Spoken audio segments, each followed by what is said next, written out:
Hello, Louisville. Guess who's coming to dinner?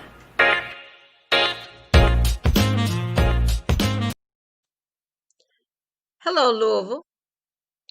Welcome to Guess Who's Coming to Dinner. And I bet you don't know who's coming this evening because you know it is dinner time in the Ville. Tonight I have a gentleman that's got an organization that's doing great things in the city, and I think you need to know a little bit more about him and his organization. So let me present to some and introduce to others. Dr.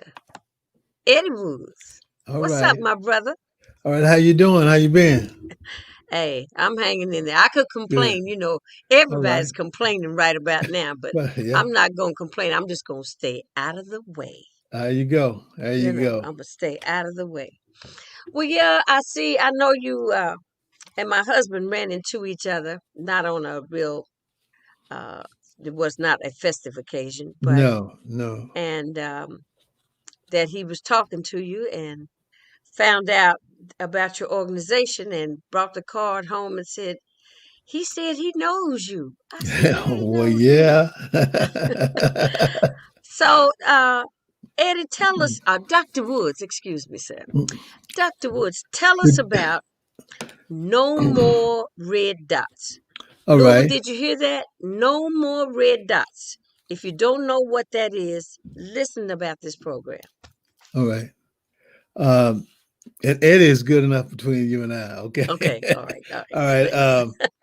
Thanks. Um, back, I've been doing this work since about 1991. To be quite honest about it, we used to do a lot of violence intervention work in the projects when Louisville had 6 projects, and we were working a lot, doing a lot of stuff in the Shepherd Square, Clarksdale area, Mm-hmm. doing a lot of group sessions and what have you. So we did that, and we're doing it for quite a while. We worked some with the Housing Authority of Louisville. We developed a program. Actually, Kevin Fields wrote the program, and he and I basically executed it. And what it was called the Youth Program of the Housing Authority of Louisville, which was the acronym was YPHAL, YFAL. And so we started doing that, and what came out of that were group sessions and trips and those kind of things. But the thing was, instead of just doing it for pretty much all the kids or the kids that didn't really need it as well, we started to target the kids who were most impacted by gun violence, and that kind of led into a whole nother thing. In terms of who our clientele was, who our participants were in our program. So that was from about 1995 to 2000. We won a HUD award for an exemplary program in 2000 Wow. for the Yeah. program, and so that kind of catapulted myself and the individuals who believed in what I was doing into a whole nother dimension. Up until that point, I hadn't done a lot of work in Louisville. I had been doing a lot of work at universities and alcohol and other drug schools throughout the country. So we started to paying a little more attention to home. Right. I had a son that I was trying to raise, but I'm gone a lot, and at some point, I came home from one of my trips that was about a week long, and while the pay was excellent, when I came in the house, instead of saying dad is home, my kids said that man is here. So when they said that, I said, well, I got to start doing some work at the house. I Oh got to no, start. you Yeah, you got to yeah, you got to let them know who you are up in here. 'Cause that's seems right. they had forgotten. Yes, yeah, you must have forgot a little bit. So as it turns out, we started doing more work in Louisville. After the Wi-Fi project, we started to set up a network and got some folks interested in what we were doing, to where myself and a gentleman named Dwayne Campbell had been doing the early work, the Wi-Fi work, and then later, short time after that, Norman Martin joined me. And Okay. so, I mean, I've had two really, really top notch guys when it comes down to doing intervention and working with young people and families, who pretty much were part of the brain trust that got the whole thing going. Mm-hmm. Fast forward to about 2011. Okay. Um, Councilwoman Sherry Hamilton at the time and Councilman David James came to me, and they had a name, No More Red Dots. And of course, the red dots are how LMPD or any police department denotes spaces or places where homicides happen. Okay. So the name basically kind of spoke for itself in terms of what it was that was going to be the mission. But I had to develop the program. So we started out uh, doing at first just going through neighborhoods like we had been doing in the mid '90s and late '90s, going through neighborhoods and trying to engage young folks to make better choices. So as it turned out, we started to get a lot more notice. I started to doing some other things like the No Child Left Behind program when that came through town. We were Right. doing that to gather revenue as well. And so what we found out was that, okay, you can do violence prevention programs, but the only effective violence prevention programs are going to be the ones where you deal directly with the shooters. You got to deal Mm-hmm. with the individuals with the guns and who got mayhem on their minds. So as it turns out, we started a database. So, and the database basically had individuals on it who either um, through social media at the time, early days of social media, MySpace and all of that kind of stuff, uh, who had been designated or designated themselves as shooters. Mm-hmm. Some of them we knew from group sessions, and our group sessions had always been with people who considered themselves to be gang members. So we pretty much had a database of about 60 individuals that we knew would fire a gun if they had one, and they didn't mind shooting at somebody.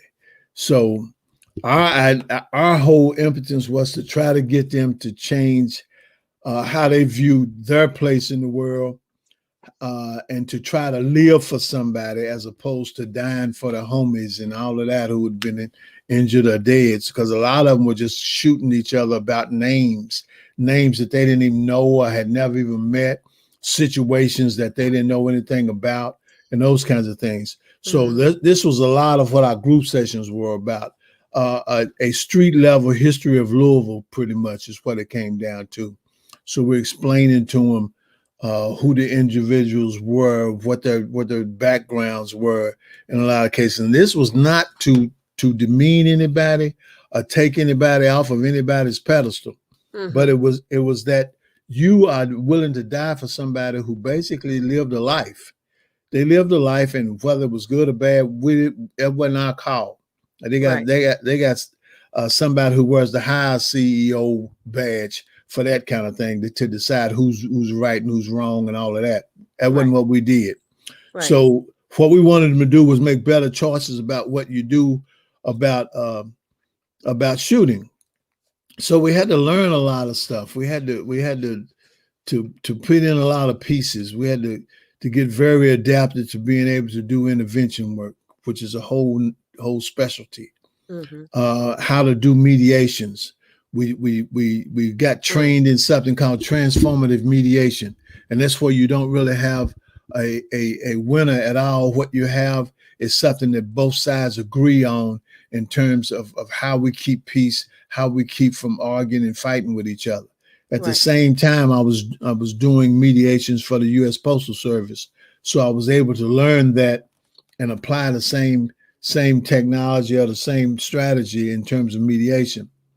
And as it turns out, over the years, I became fairly good at it. To where I was recognized as one of the leading mediators for the U.S. Postal Service. So I'm able to teach it. I'm able Okay.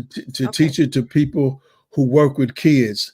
Um, I had some other technologies that we had to learn, the risk and protective factor technology that I learned in my work with Howard Mason and some other folks.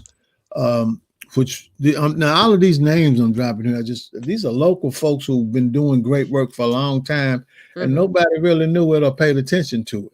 Mm-hmm. I got a whole nother set of heroes. My mom wanted me to be like Jackie Robinson. Right. I didn't know Jackie Robinson. I knew them people that was on the streets and was doing street stuff. So Right. that's who I'm trying to pay attention to. And I'm trying to pay attention to the people who are working to help those people to get to the next day. Right. So as it turns out, after we started to learn all of the things we had to learn, and still learning, in that respect, we started to develop this approach of dealing with the people who were shooting the guns. So some of the people that I had in the early group sessions in the 90s, late 90s, and early 2000s, I started to ask them to help me to do the street work. To reach out to the Right, youngsters. right, Okay. because they had started to change their lives. Right. So I'm thinking the best people to do the job are people who understand the work. Right. You understand, Yeah. what you're Yeah. trying to do. Yeah. So it worked out. It worked out real well in that respect. Matter of fact, the 8 or 10 folks that I got with me now, and I'll explain how that works. But the 8 or 10 folks I got with me now, most of them have been in my group sessions or our family members. Okay. My kids are helping me out. My daughter, who runs Dork Tattoo Parlor, her and her boyfriend Mark Brown, they do a lot of my marketing. They do my tattoo eradications, the ones with the gang tattoos and the markings from human trafficking. That they They want to get rid of the Yeah, tattoos. right. If Okay. they want to get rid of that, then they have to do that, as well as a lot of the marketing and grant writing and those kinds of things. So and then my son does a lot of the street supervision. And of course Norman Martin oversees almost all of that part. And I, I'll tell you just a little bit about how we're constructed, how we know where to move and how to move and those kind of things. Okay. Um, the way it works is I get the same notification on my phone that the police get.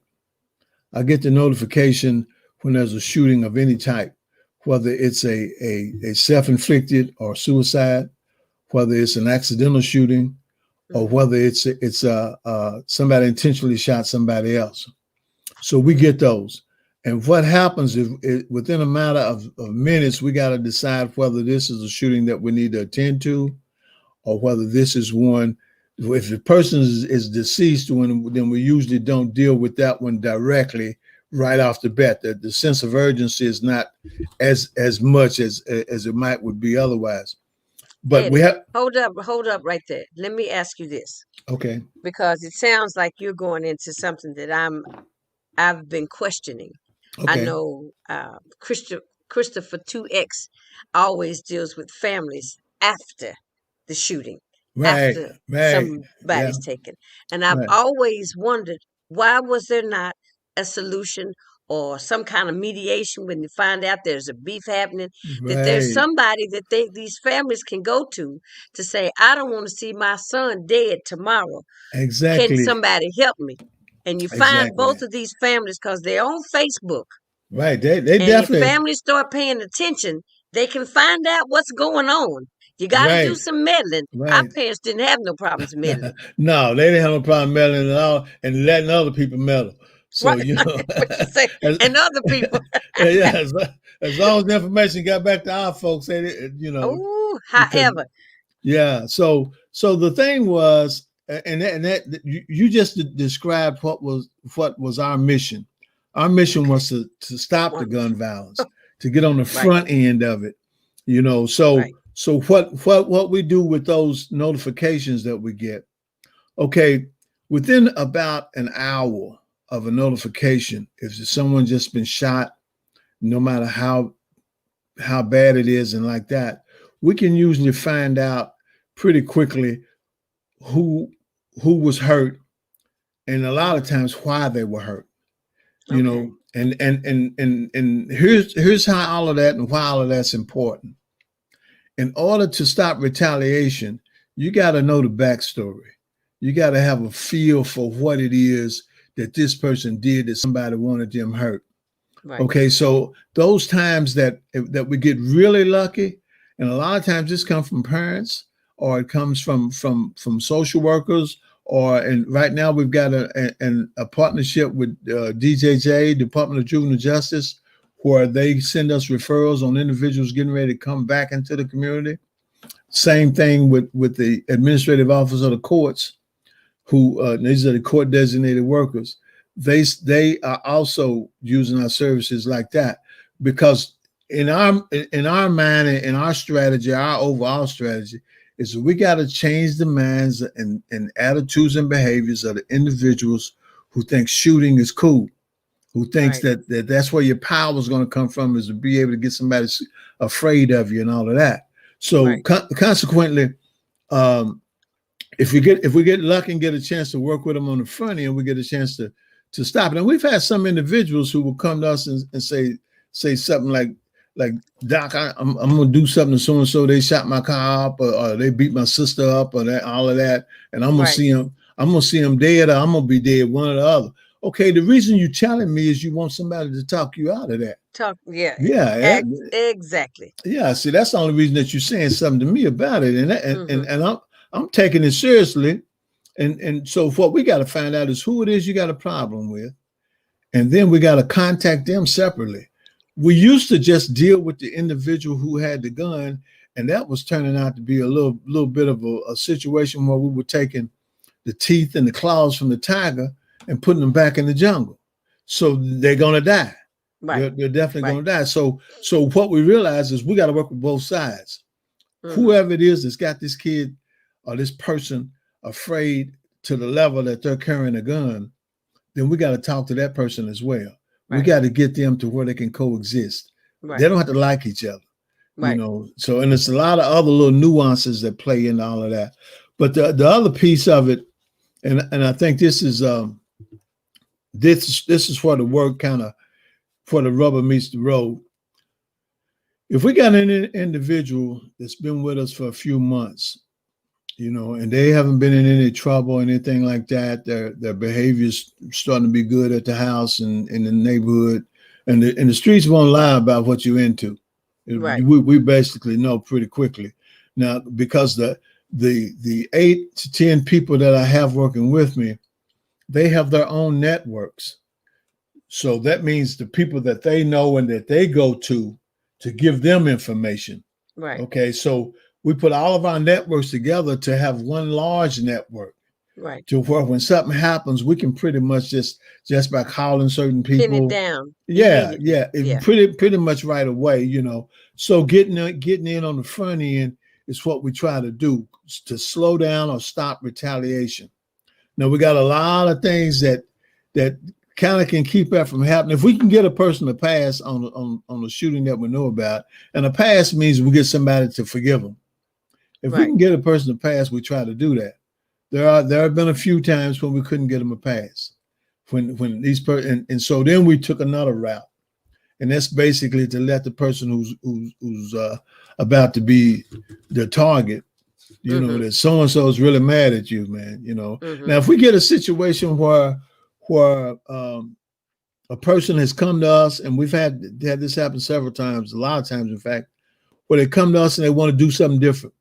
They want to change their lives. They want to change their lives. They want Yeah. to change their lives. So I had a young man that brought me his 3-year-old son, and he had been in my group sessions himself. And he said, I wanted my son to meet you. And I said, okay, he's a handsome young man. So I'm thinking, yeah, but this is a life changer for him. Right. Right. So, but then he asked me the question. He said, will I be around to see my kid get old? Hmm. And so I told him, I had to tell him, with the kind of work that he done put in on the street, the kind of the bodies that he's taken. Mm-hmm. I told him, no, you probably won't be around to see him grow up, Mm-hmm. unless some kind of way you can change your life. And there's not a lot of options. You're gonna have to do some cleansing and some asking folks to forgive you Right. and probably set straight the stuff that's going on with the legal system and all of that, and I hate that. I hate telling anybody to go tell on your own self, Right. but at the Right. same time, that's one option. The only other option I knew of is you getting your self-imposed witness protection program where you change who you are in another place, like Yeah. that. A lot of times I've thought, Eddie, that a lot of our young men. I used to think Louisville was a wonderful place to grow up, and for us, it It was was. wonderful. It was wonderful. But now that it has changed, when people tell me, "Well, my son wants to leave town and go to school someplace else," I say, "Let him." Yeah.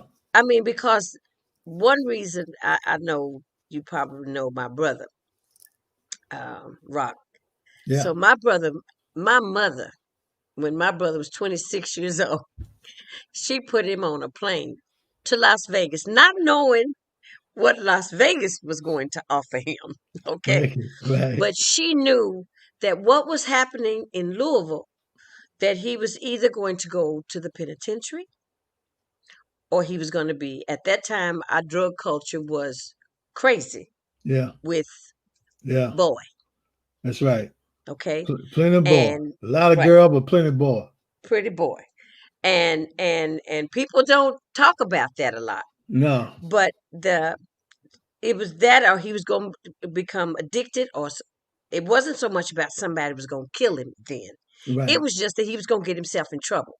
Right. Right. Okay, That's because kind of how we peer thought. pressure in Louisville, Kentucky has not changed to this day. No, and it won't. Would am I correct? You're completely correct, and it won't change. I think a lot of what matter of fact, it's probably gotten a little bit worse because a lot of the young people that we deal with who do not listen at all to their parents listen to their friends. They Right. listen. They listen Wow. to they Mm. listen to the people on the street. See, whereas for us, the higher authority in our coming up was our parent. Was our parents? We were Yeah, afraid of our parents. to death. I can remember distinctly one time the police caught me breaking a window and was taking me home instead of taking me to jail. I said, "Oh no, No, you gotta go on, you say lock what me you say? on Take up, you to jail. just lock me up because I know what time it's gonna be at the house, and it might could last for a week, so no." So so we lost that. We don't have that anymore. And a lot of the problems that Louisville has, a lot of other communities have the same Have the kind of same, problem. right? Yeah. So the thing is what is incumbent on us as adults to do is to try to teach everybody a better way, to try to show folks that you can make better choices if you're choosing to live as opposed to hurting yourself and choosing to die. Right. I mean, and that's real germane to what it is that we do, because we got a lot of folks that in an instant will make the choice to go kill for another person, taking a chance on ruining their own lives and then messing up somebody else's family tree. Right. So what we try to get them to do is, why not dedicate your life to your dead loved one, where you're trying to be successful in their name, Right. where it becomes a thing to where your monument is what you actually do to help other people in their name. So and that's been reasonably That can effective. become their legacy. I mean, if you're Exactly. doing something in the name of somebody that you loved and your ride or die, That's right. you don't have That's to right. die. Just ride. No, just ride. See, and ride completely with information. You don't ever want to run out here and call yourself doing something Mm-mm-mm. that you don't know what you're doing. See, and that Right. happens a awful lot of times. So as it all comes down to it, where we are right now, no more red dots. We're the 10 people I mentioned are operating as volunteers.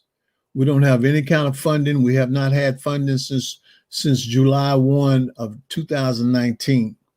But I've got dedicated people who are building programs, who are feeding people. We got a partnership with Kentucky Harvest, in which we in 2020 We fed something like 600 different families Mm-hmm. in that whole stretch.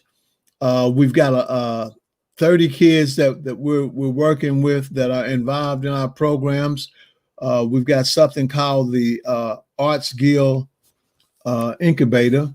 And the Arts Guild Incubator basically is we take a young person's talents, whatever they are, and try to turn those things that they like to do into income, into where they're taught how to read contracts, how to work real hard at their craft. They're put around people who actually make a living at it.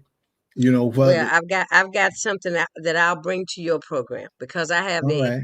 I teach um, artist development. Look at you. All right. Look. I've got a whole program, and it's Okay. just for your kids. All It was right. for All the right. 17 to All right. 25-year-olds, the Okay. ones There it that had the is. guns in their hands. That's right. That's right. Okay, Okay. because they're probably very smart and talented. Yeah. They may not be college material, Right. okay, but they've got some kind of talent. They can sing, they can dance, they Right. write Right. lyrics, they can Right. mix beats, but they don't Right. know how to get into the business. Right. Right. See, and so what So we then try to I can do, tell them as a see, and native Louisvillian, as a matter of fact, we I'm gonna hold you to that because well, hold me to it because okay, I'm because serious. we need that. We need Because that big time. I know all these things. Eddie, this year is 50 years of me being in show business. There you go. So we're going to go back to the new birth. Remember when that That's was? right. That's right. I remember exactly. 1970. Look at I mean, you. yeah, 1970. That's right. I That's was right. 19 years old. That's right. Okay. So that was my first professional job. Yeah. Yeah. Okay.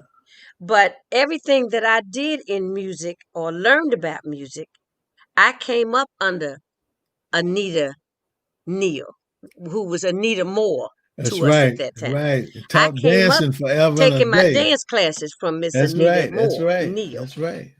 Okay. That's Then I right. come up through, I was an athlete because my brother thought I was a boy. And so I had to, And I had treated to you that way. compete. I had to compete to watch whatever I wanted to watch on TV. We had to arm wrestle. I told my mother, please tell him I am a girl. I don't have to wrestle every time I want to see Shirley Temple and he wants to see the Lone Ranger. I mean, this is ridiculous. Okay. So I was very competitive. So I played sports. Right. So, and Rock told me, said, Janice, you have to be first. Second and thirds don't count. No. My brother was No. very streetwise. Right. Okay, so I'm listening and learning because this is my big brother who's, when he told me the street lights are on, Right. it's time for you to go in the house. Be in the Now, house. see, That's I right. had to go in the house. That's right. That's right. And those are basic rules. Those are Basic basic rules. things. And Yeah. you kind of gave respect to your older siblings. That's right. You were You know, supposed to. somebody tell me they was gonna tell my brother something, or one of the fellas out on in the streets say something crazy to me, it would be like, and go tell your brother.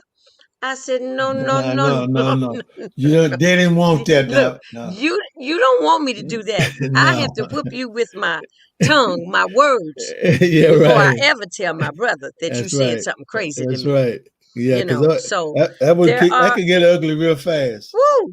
And then there are some things that I went through a situation where sometimes family members, by coming back saying something to a family member about what somebody did to them, which may be minute, Right.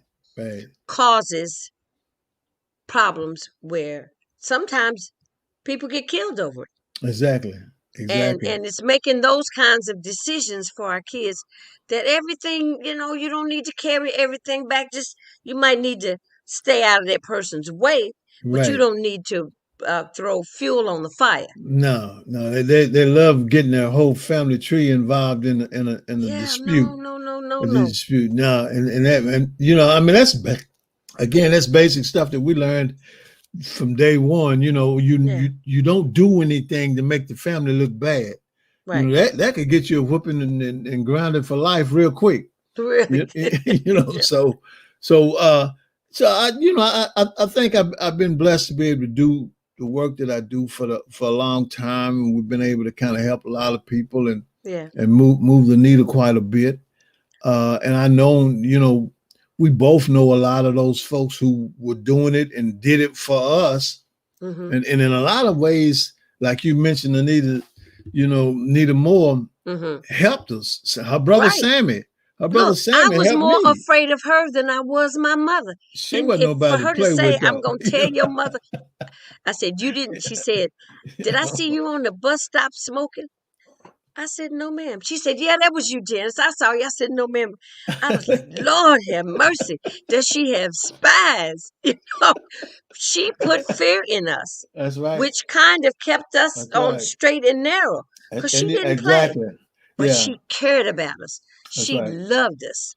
She You know had what I'm saying? rules, Ooh, Lord. and see Look, when you got those boundaries, and that's kind of the strategies that we use now. Is like you got to set up boundaries and rules and codes that you go by, because there are no codes on the streets anymore. okay. That's not anything that happens. I mean, nobody gets a pass just because you with your family member, your child, Mm-hmm. or Mm-hmm. your husband or your wife. And one of the phenomena that we're having to deal with right now, that I would hope that a lot of people pay attention to this. We have an inordinate amount of females that are being shot and killed, Yes. or Yes. or doing some of the shooting. So what I would say is, and a lot of these young girls are not necessarily in the life. They're basically they're attracted to somebody who just is just doing all kind of mayhem, a lot of bad stuff. Mm-hmm. So don't let your daughter date a thug. I'm telling you, some kind of way you got to slow that down at the house. And Yeah, if you see that is happening, you just gotta nip it in the bud. that's right. And don't feel bad about doing that. All No, that you jumping in the way of love. No, you jumping in the way of bullets. Eddie, You know, do you remember they used to send us off to live with a relative in another state? in a heartbeat. In a Oh, heartbeat. I spent way too much time in Tennessee. So, listen, I'm gonna kind of bring this to a close, but okay. what would you like to say to the community that could be something for them just to keep in mind that maybe they can be somebody that can help stop somebody from doing Right, something wrong? right. I think a lot of times if we have conversations on the front end with people who have aggression and retaliation and those kind of things on their mind, Hmm. malice toward another person, if we can intervene in those situations, I wouldn't suggest anybody trying to intervene in a shooting situation. But if you know somebody that's getting ready to make that kind of a move, you kind of talk to them about the other options. Let's work through another option. I know you're mad, but Right. let's work through another Let's option. find another way to Let's solve find this. another way. Yeah. And that's probably the quickest thing. The other thing is, see to it that your kids are in some kind of way educated. They don't have to necessarily always be school, but put them around positive people. It could be with the church, it could be Yeah. with some kind of job situation, but put them around positive people. And the last thing is this: every adult, it's incumbent on us to try to show a younger person a better way, A better way. whether they're our kid or not. Show them a better way, and a lot of times they won't listen, but you're Right. going to be surprised how many times they'll take what you said to them and repeat it Right. somewhere else in Right. another situation. Some OG told me this or told me that. She was trying to straighten me out, man, but I wasn't half listening. But this is what she said, or Right. this is what he said. Those are the things that tend to count. And then let me share our website, if you Okay. will. It's Wait a minute. Hold on. I'm gonna okay. try something new today. This you're gonna Watch be out, my. y'all. Watch I'm out. gonna. I'm gonna. I'm gonna type up a banner, and this Uh-oh. banner is gonna have your website's name on it. Okay. Okay, I'm. cool. I'm ready. I'm gonna take that one off. Have that one. Okay. Okay. I'm edit. Okay. I'm ready. It's www dot nmrd which stands for No More Red Dots, Dot NMR, NMRD. Okay. right, dot info, INFO. Okay. Hold on. If they go there, it tells the whole story. And they can help us out if they like. We don't have no problem with help. Okay. There Is it that it? is. Look at you. Hey. Watch out now. Look, I'm producer. My husband's director, and Okay. I'm the graphics artist. Look here. Look here. You and Jackie have Okay. worked it out. Huh? www.nmrd. No Yeah. more red dots. Yeah, Dot info. that's right. If they go to that, they'll basically find out the whole story right there. Okay, listen, Eddie, thank you so much. I mean, I'm sitting here in awe, and I applaud you for your work. I Thank you. truly, Thank you. I I'm so appreciate it. glad to know that what I've been thinking is happening somewhere. I didn't know where it Right. was. I knew it Right. should have been happening. Right. Exactly. Exactly. I want you to stand by. If you get cut off, I'm gonna call you, Okay. so we can talk about my commitment. Okay. Cool. Uh, God Cool. bless you. God, thank Thank you. you. Thank you for your service, helping our kids. You know, that you Thank kind you. of put yourself almost in the middle, Yeah. because that's where For you are. for You're a yeah. middleman, For a long time, we learned how to do it though, where it's a low risk. low risk. Okay. Yeah. God bless you. Take care of yourself. Thank you. All right. Be safe. Okay. All right, darling. You too. All right. Mr. Eddie, Dr. Eddie Woods, no more red dots. Lord, I was looking for somebody that was mediating with these kids before they get to that point of no return.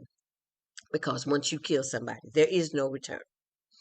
I wanna applaud him for his work in the community, and we need people, like he says, he needs people to volunteer that know about some of the things that are going on, that want to be, people say, what can I do? Well, when we say, if this is something that you'd be interested in doing, I can tell you where to go and check him out. But I'm really proud to know that he has this program and he's got people working with him, um, to try to help save some of our children from killing each other, because that black on black crime has to stop just as well as the policeman's crime against our youth, our black men, and our black girls. So on that note, uh, I'm saying after I do a show, I'm going to tell you I just am real excited when I get finished, um, that I find out something that I didn't know. And hopefully the community knows that there's somebody out there trying to help our youth. So you see, there's the www.nmrd.info. No more red dots. We don't want to see any more of those little red dots. They little stick pins that they put on maps showing where somebody was murdered or where a shooting took place. So we don't want any more of those red dots.